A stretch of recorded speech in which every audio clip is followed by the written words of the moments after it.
Delhi NCR का दम घुट रहा है।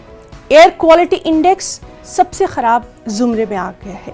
फिजाई आलूदगी कम करने की सभी तदबीरें धरी की धरी रह गई।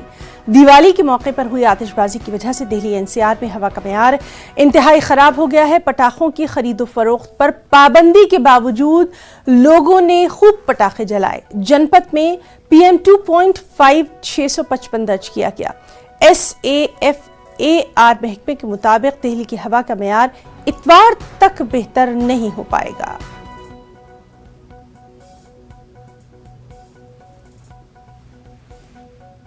पॉल्यूशन अनलिमिटेड है सर। आज मैं अभी गाजियाबाद से यहाँ नोएडा तक के लिए ट्रैवल कर रहा हूँ, तो मुझे रास्ते में दिखा कि बाइक चलाने में इतनी मुश्किल हो रही है जिसका कोई हिसाब नहीं।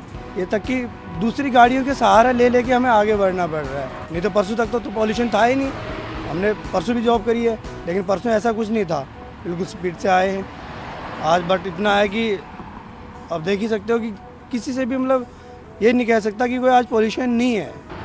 प्रदूषण है, कल भी आ सकता था कोहरा, परसों भी आ सकता था और आज ही है वो थोड़ा है। प्रदूषण है ये दमसी जैसे लग रही है, जैसे दमसी घुट रही है, आँखों में वैसे आ रही है धुआं जैसी। गाजियाबाद में भी